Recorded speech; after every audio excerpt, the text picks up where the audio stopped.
ریاکاری والے عمل کا کوئی بدلہ نہیں. کیوں؟ تمہارا عمل لوگوں کو دکھلانے کا سبب تھا.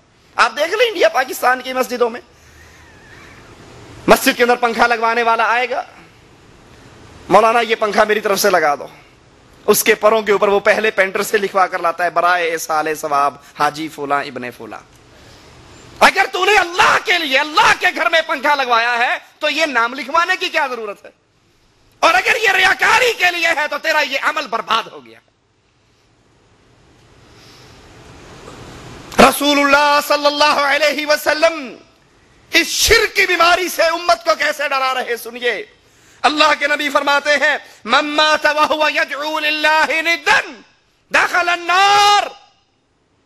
جو اس حال میں مرا, صحیح بخاری کی روایت ہے, جس کو موت اس حال میں آئی, من مات جو مرا وهو يدعو لله ندا, جو اللہ کے ساتھ کسی اور کو شریک کیا کرتا تھا, کسی اور کو پکارا کرتا تھا, کسی اور کے لیے آوازیں بلند کرتا تھا. اپنے کمروں پہ نگاہ دوڑائیے, اپنی گاڑیوں پر نگاہ دوڑائیے, ہمارے کمروں میں سینری نہیں لگی ہوتی یا اللہ یا رسول اللہ یا اللہ یا محمد. من مات وهو يدعو لله ندا دخل النار. جو اس حال میں مرا وہ اللہ کے ساتھ غیر کو شریک کرتا ہو, پکار کے اندر, عبادت کے اندر, سجدے کے اندر, رکوع کے اندر, قیام کے اندر, ذبح کے اندر, نظر کے اندر, نیاز کے اندر, خوف کے اندر, توکل کے اندر, بھروسے کے اندر, دخل النار. یہ مرے گا اور مرتے ہی جہنم کے دروازے کھل جائیں گے. یہ چھوٹا مسئلہ نہیں, یہ موت اور زندگی کا مسئلہ ہے. یہ زندگی پہلا اور آخری چانس, پھر موقع نہیں ملے گا. زندگی کے اندر, اپنے دن کے اندر زیادہ نہیں, 1 گھنٹہ ہی اللہ کے لیے نکال لو. 1 گھنٹہ قرآن کو ترجمے سے پڑھو, حدیث کا مطالعہ کرو. 1 گھنٹہ اس لیے نکالو کہ دیکھوں کہیں بے علمی کے اندر میں کوئی ایسا کام تو نہیں کر رہا جو مجھے جہنم میں لے جائے. اس شرک کی بیماری کو پہچاننے کے لیے میرے گلے کے اندر پڑا ہوا تعویذ کہیں یہ یا علی یا حسن یا حسین یا جبرائیل یا میکائیل کے الفاظوں سے مزین تو نہیں؟ کیا میری گاڑی پہ کالا کپڑا تو نہیں بندھا ہوا؟ کیا میری گاڑی کے اندر آگے جوتی تو نہیں بندھی ہوئی؟ کیا میرے کمرے میں یا اللہ یا رسول اللہ یا علی یا حسن یا حسین کی سینری تو نہیں لگی ہوئی؟ کیونکہ معاملہ بڑا خطرناک, معاملہ بڑا پریشان کن. رسول اللہ کی بات ہے, اللہ کے نبی کی بات سے سچی کس کی بات ہو سکتی ہے؟ اور اللہ کے نبی اعلان فرما رہے من مات وهو يدعو لله ندا دخل النار. جو حالت شرک میں مرا, جو اللہ کے ساتھ کسی اور کو پکارتے ہوئے مرا, یہ مرتے ہی جہنم میں جائے گا. کیا وجہ ہے؟ ایک یا علی مدد کا نعرہ, ایک یا رسول اللہ مدد کا نعرہ, ایک یا غوث اعظم مدد کا نعرہ. اس کی نمازیں, اس کے روزے, اس کا جہاد, اس کا صدقہ, اس کے حج, اس کے عمرے سب کو برباد کر دیتا ہے. وجہ کیا ہے؟ اس کے دروازے پر سائل آ کر کہتا ہے نظر اللہ, نیاز حسین. یہ جیب میں سے 5 روپے نکال کے اس کے کشکول میں ڈالتا ہے. یہ 5 روپے اس نے اپنے مال کو غیر اللہ کے لیے خرچ کیا, اس کی بربادی کے لیے یہی کافی ہے. وجہ کیا ہے؟ وجہ یہ ہے اس نے اللہ کے ساتھ جس کو پکارا, جس کے لیے نظر مانی, جس کے لیے مال تقسیم کیا, اس کی حیثیت کیا ہے؟ وہ اللہ کا فقیر ہے, اور اس نے فقیر کو غنی کا ساتھی بنا دیا. قرآن حکیم اعلان کرتا ہے یا ایھا الناس, اے لوگو, انتم فقراء الی اللہ, تم سارے اللہ کے فقیر. انتم انبیاء اس میں شامل ہے, انتم اولیاء اس میں شامل ہے, انتم علی اس میں شامل ہے, انتم بزرگان دین اس میں شامل ہے, انتم اصحاب کرام اس میں شامل ہے, انتم پوری امت, پوری انسانیت, انتم فقراء الی اللہ, تم سارے فقیر ہو. غنی عرش پہ ہے. جس نے یا علی مدد کہا, جس نے یا رسول اللہ مدد کہا، جس نے علی حجویری کو داتا کا لقب دیا، اس نے اللہ کے فقیر کو اللہ کے ساتھ کھڑا کر دیا۔ وَهُوَ نِدًّا وَهُوَ يَدْعُو لِلَّهِ نِدًّا، اس نے رب کے برابر کھڑا کیا، یہ مرتے ہی جہنم کے حوالے ہوگا۔ جابر بن عبداللہ صحیح مسلم کے اندر روایت ہے، بیان فرماتے ہیں رسول اللہ صلی اللہ علیہ وسلم نے فرمایا من لقی اللہ لا یشرک بہ شیئا دخل الجنہ۔ سبحان اللہ۔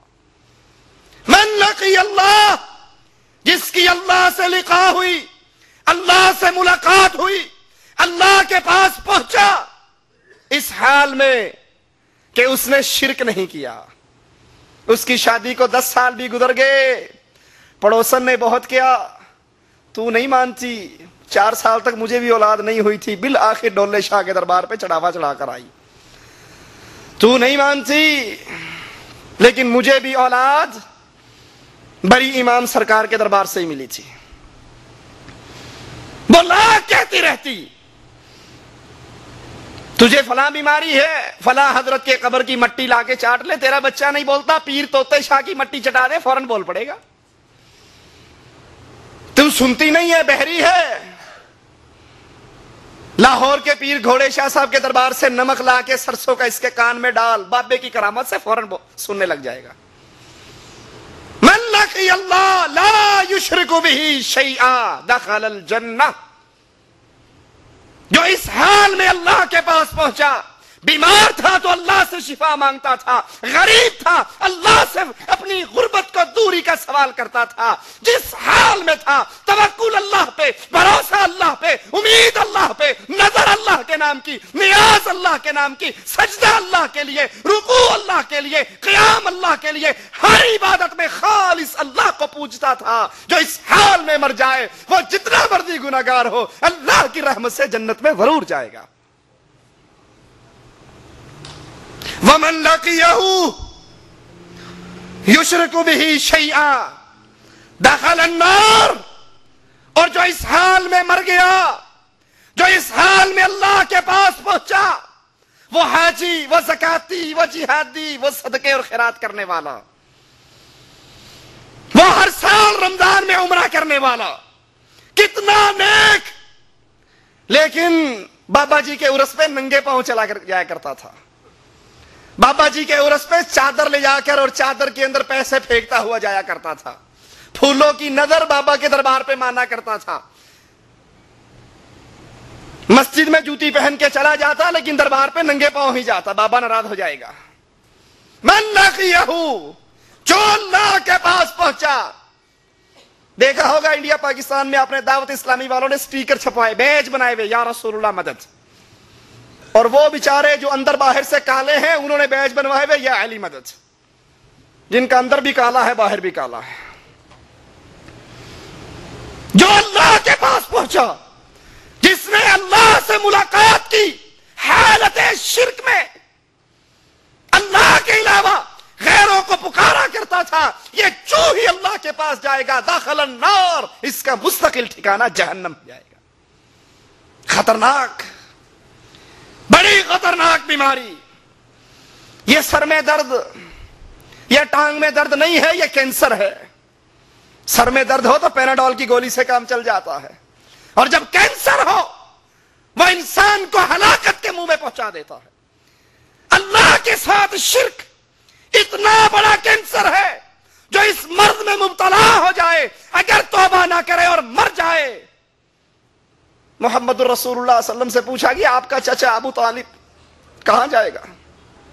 کہا جہنم کے وسط میں تھا، میری محبت کھینچ کے اسے جہنم کے کنارے پہ لے آئی۔ اس مشرک کو صرف 2 انگارے اس کے قدموں کے نیچے ہوں گے، یغل بہ دماغہ، اس سے اس کا سر ایسے ابلے گا جیسے چولہے پہ ہنڈیا ابلتی ہے۔ مشرک اگر اللہ کے نبی کا چچا، نبی کا بیٹا، نبی کا باپ، نبی کی بیوی کوئی ہو، اللہ کہہ دیتا ہے جہاں اور جہنم میں جلیں گے تم بھی جہنم میں جلو گے۔ اس لیے اے کلمہ گو مسلمان، بلال رضی اللہ عنہ وارضاہ کے اس جملے کو سامنے رکھ، جو اپنی کمر کسی کو دکھایا نہ کرتے تھے۔